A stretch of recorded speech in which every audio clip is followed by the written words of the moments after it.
Hello hi നമസ്കാരം.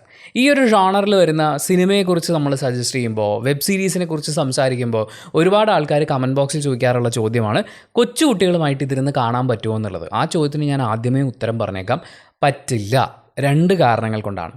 ഒന്ന്, അവരിതിൻ്റെയൊക്കെ വലിയ സ്കെയിൽ പരിപാടികളൊക്കെ കണ്ടു കഴിഞ്ഞു. അതായത് ഗോൾഡും മറ്റു പരിപാടികളൊക്കെ ആയിട്ട് ഒരുപാട് ഇൻ്റർനാഷണൽ സിനിമകളടക്കം ഇതേ തീമിൽ വരുന്ന സിനിമകളൊക്കെ കണ്ടു കഴിഞ്ഞിട്ട് അതിൻ്റെയൊക്കെ ഒരു വളരെ സ്മോൾ സ്കെയിൽ വലിയ ഇമ്പാക്റ്റ് ഒന്നും ഉണ്ടാക്കാത്ത ഈ ചിത്രം എന്ന് പറയുന്നത് കുട്ടികൾക്ക് ചിലപ്പോൾ ബോറടി ആയിരിക്കും. അതൊന്ന്.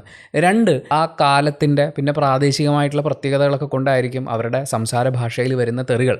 ഒരുപക്ഷെ ഈ സിനിമയിലെ നായകൻ്റെ പേര് ലിംഗം എന്നാണ്, അതുപോലെ കൂട്ടുകാരൻ്റെ പേര് തിരു എന്നാണ്, പിന്നെ കുറേ ദുരയുണ്ട്, കുറേ അണ്ണാച്ചിമാരുണ്ട്.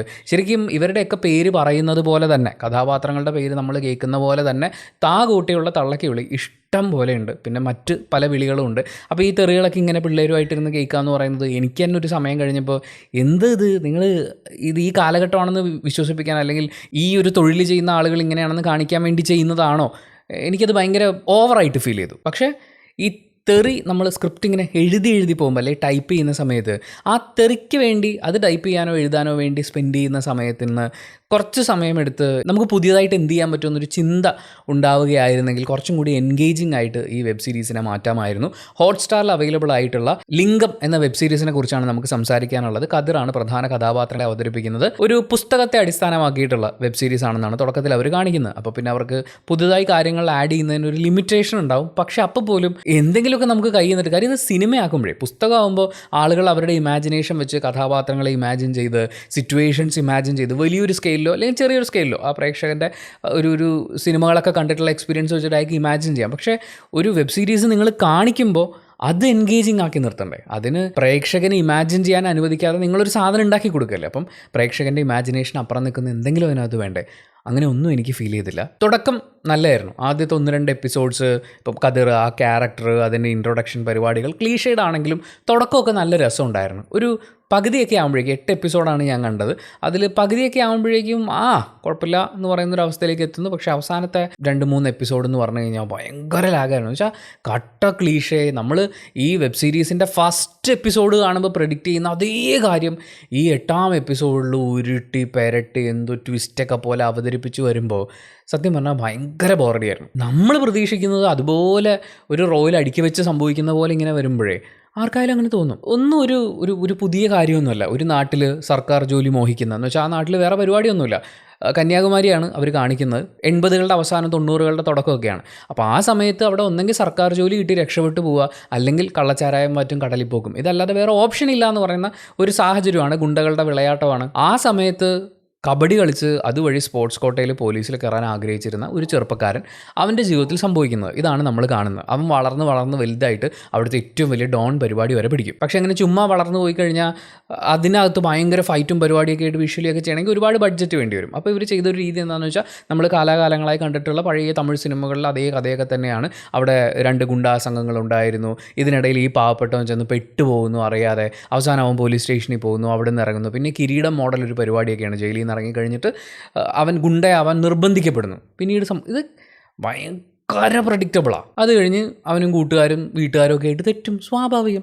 അങ്ങനെയൊക്കെയുള്ള കാര്യങ്ങളൊക്കെ കാണിച്ച് ഓരോ എപ്പിസോഡായിട്ട് നീണ്ടു പോവുകയാണ്. പിന്നെ ഇതിനകത്ത് കുറച്ച് സ്റ്റൈലും പരിപാടിയൊക്കെ കാണിക്കാൻ വേണ്ടിയിട്ടുള്ള ശ്രമങ്ങളൊക്കെ ഉണ്ട്. അതായത് ഗുണ്ടകളൊക്കെ കൂടി ചേർന്നിട്ട് ഒരു വീട് ഇങ്ങനെ റെയ്ഡ് ചെയ്യുകയാണെന്ന് വെച്ചാൽ അതിൻ്റെ അകത്ത് കയറി എല്ലാം ഒരാളെ കിട്ടിയ കൊല്ലുമെന്ന് പറയുന്ന സിറ്റുവേഷനാണ്. ആ സമയത്തും നമ്മുടെ വില്ലന്മാരിൽ ഒരാൾ പോയി അവിടെ വിളമ്പി വെച്ചിരിക്കുന്ന ചോറും മീൻകറിയൊക്കെ എടുത്ത് കഴിച്ച് സ്ലോ മോഷനിൽ വരുന്ന ഷോട്ട്, ഇതൊക്കെ ഭയങ്കര ഇതിങ്ങനെയാണ് എല്ലാ സിനിമയിലും. എന്നിട്ട് മ്യൂസിക്കൊക്കെ ഇട്ടിട്ട് പൊലിപ്പിച്ച് അങ്ങനെ. പക്ഷേ മ്യൂസിക് വാസ് ഗുഡ്.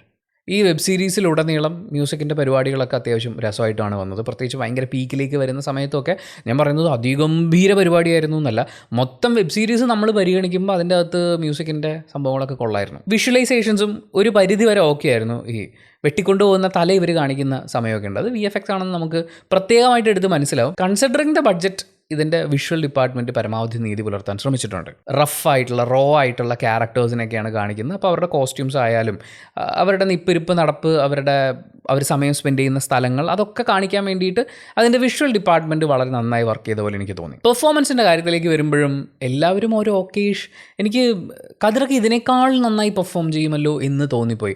ചില സമയത്ത് പുള്ളി ഇരുന്ന് അലറുമ്പോൾ, അതെ ഈ ഷോട്ടിൽ നിങ്ങൾ അലറണം, നിങ്ങളുടെ വേദന കാണണം എന്ന് പറയുമ്പോഴേക്കും അയാൾ അലറാണ്.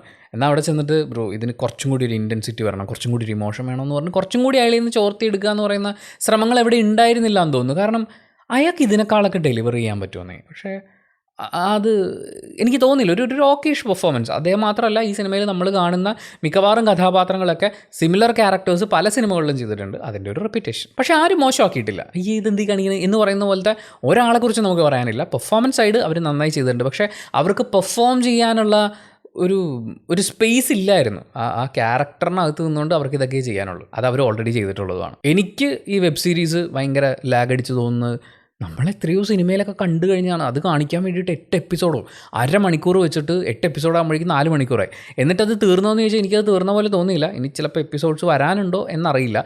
സീസൺ 1 8 എപ്പിസോഡ് ഞാൻ കണ്ടു കഴിഞ്ഞപ്പോൾ എനിക്കതൊരു ക്ലീഷേഡ് തമിഴ് പഴത്തിനെ അതേപോലെ സീരീസാക്കി കട്ട് ചെയ്ത് കുറച്ചും കൂടി വലിപ്പിച്ച് നമ്മുടെ മുന്നിൽ അവതരിപ്പിക്കുന്ന പോലെയുണ്ട്. പിന്നെ ചില കാര്യങ്ങൾ നമുക്ക് മനസ്സിലായി കഴിഞ്ഞാലും നിൽക്കട്ടോ, ഞാൻ ഒരു അടിപൊളി പരിപാടി ഉണ്ട്, ഞാൻ നിങ്ങൾക്കൊരു പാട്ട് കാണിച്ചു തരട്ടെ എന്നൊക്കെ പറഞ്ഞിട്ട് അങ്ങനെ സമയം തള്ളി നീക്കുന്ന പോലെയാണ് തോന്നിയത്. അത്ര ഇംപ്രസീവായി ഫീൽ ചെയ്തിട്ടുള്ള ഒന്നും തന്നെ ഇല്ലാത്തതുകൊണ്ടാണ് ഈ ആർട്ടിസ്റ്റുകളുടെയോ അല്ലെങ്കിൽ ടെക്നീഷ്യൻസിൻ്റെ ഒന്നും പേരെടുത്ത് പറയാത്തത്. പക്ഷേ വളരെ പ്രധാനപ്പെട്ടൊരു കാര്യം എനിക്ക് പറയാനുണ്ട്. അത് ഇതിനു മുമ്പ് ഞാൻ ഹോട്ട്സ്റ്റാറിൽ വന്നിട്ടുള്ള ഒരു സീരീസിനെയും ഭയങ്കരമായിട്ട് വിമർശിച്ചിട്ടാണ് സംസാരിച്ചത്. അപ്പോൾ എന്താ നിനക്കിത് പിടിക്കൂലേ, നീ എന്തും ഇങ്ങനെ, അല്ലെങ്കിൽ അവനെല്ലാം പ്രെഡിക്റ്റബിളാണ് എന്നൊക്കെ പറയുന്ന കുറേ ആൾക്കാരുണ്ട്. പക്ഷേ നമ്മൾ മനസ്സിലാക്കേണ്ട ഒരു കാര്യം, നമ്മൾ ഈ ഭയങ്കര ആവറേജ് സാധനങ്ങളിൽ സാറ്റിസ്ഫൈഡ് ആവാൻ തുടങ്ങിയിട്ടുണ്ട്. അത് ഇതിനു മുമ്പും സംഭവിച്ചിട്ടുണ്ട്.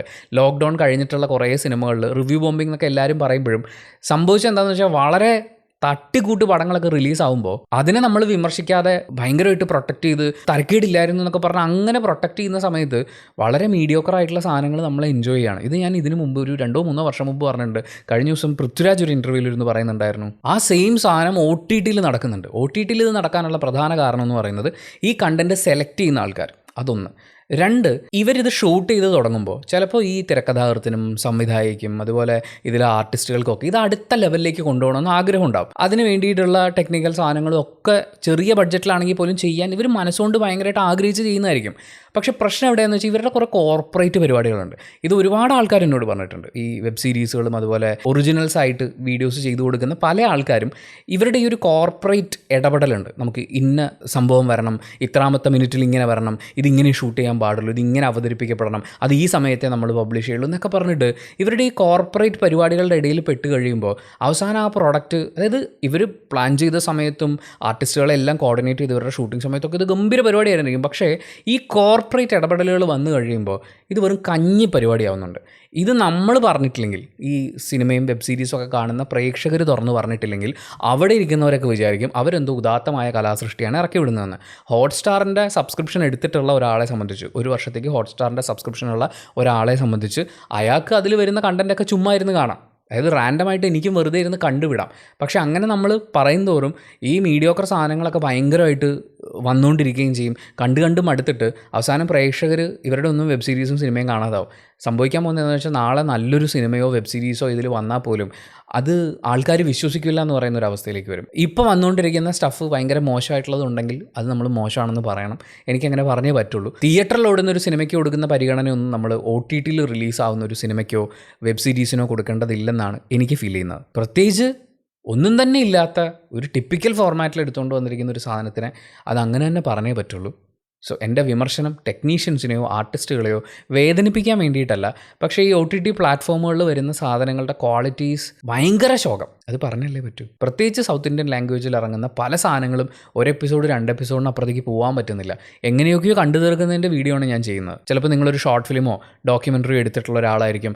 നല്ലൊരു ഐഡിയ OTT പ്ലാറ്റ്ഫോമിൽ പിച്ച് ചെയ്യാൻ വേണ്ടിയിരിക്കുന്ന ആളായിരിക്കും. പക്ഷേ അവിടെ പോയാൽ സംഭവിക്കാൻ സാധ്യതയുള്ള കാര്യങ്ങളെക്കുറിച്ച് നിങ്ങൾക്കൊരു അറിവ് വേണം. കാശ് തരാം എന്ന് പറഞ്ഞുകൊണ്ട് ഒരു കോർപ്പറേറ്റ് കമ്പനി നമ്മുടെ ആർട്ട് വർക്കിൽ കൈയിട്ട് ഇളക്കി അത് കുളമാക്കി അവസാനം നമ്മൾ ലോഞ്ച് ചെയ്യപ്പെടുന്നത് ഒരു തല്ലിപ്പൊളി പ്രോഡക്റ്റോട് കൂടി ആവരുത് എന്ന് എപ്പോഴും അങ്ങനെയൊന്നും പറ്റില്ല. ഇതൊക്കെ ഓരോരുത്തരുടെ അവസ്ഥയാണ്.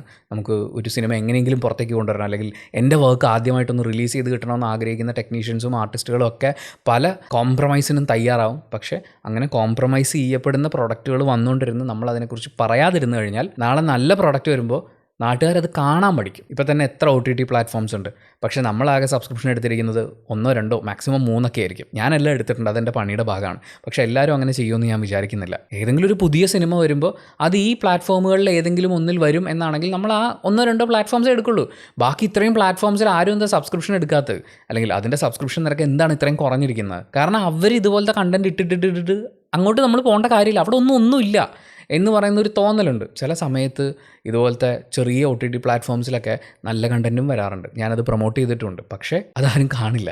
കാരണം ആ പ്ലാറ്റ്ഫോമിൻ്റെ സബ്സ്ക്രിപ്ഷൻ ആരെടുക്കാൻ, അല്ലെങ്കിൽ തന്നെ അതിലെന്താ ഉള്ളത് എന്നുള്ള ചിന്ത വരും. അത് ഈ പറയുന്ന പ്ലാറ്റ്ഫോംസിലേക്കും വരാനുള്ളൊരു സാധ്യതയുണ്ട്. സോ അതുകൊണ്ടാണ് നമ്മൾ കുറച്ച് ശക്തമായിട്ട് വിമർശിക്കുന്നത്. അല്ലാതെ കതിറടക്കമുള്ള അഭിനേതാക്കളോ ഇതിലെ ടെക്നീഷ്യൻസോ ഒന്നും മോശക്കാരാണെന്നുള്ള വിശ്വാസം എനിക്കില്ല. ഈ product was not up to the mark, എൻ്റെ പെർസ്പെക്റ്റീവിൽ, എൻ്റെ മാത്രം ഒപ്പീനിയനിൽ. അതുകൊണ്ട് നിങ്ങൾ ഈ വെബ് സീരീസ് കണ്ടിട്ടുള്ള ഒരാളാണെങ്കിൽ നിങ്ങളുടെ അഭിപ്രായങ്ങൾ കമൻറ്റ് ബോക്സിൽ രേഖപ്പെടുത്തുക. കമൻറ്റ് ബോക്സും കൂടി വായിച്ചിട്ട് ഇത് കാണണോ വേണ്ടോ തീരുമാനമെടുക്കാൻ കാത്തിരിക്കുന്ന കുറേ ആളുകളുണ്ട്. അവർക്കതൊരു വലിയ സഹായമായിരിക്കും. അപ്പോൾ thank you so much for watching this video. ഇഷ്ടപ്പെട്ടാൽ ലൈക്ക് ചെയ്യുക, കമൻറ്റ് ചെയ്യുക, ഷെയർ ചെയ്യുക, സബ്സ്ക്രൈബ് ചെയ്യുന്ന കാര്യവും ഹൈപ്പ് ചെയ്യുന്ന കാര്യവും പരിഗണിക്കുക.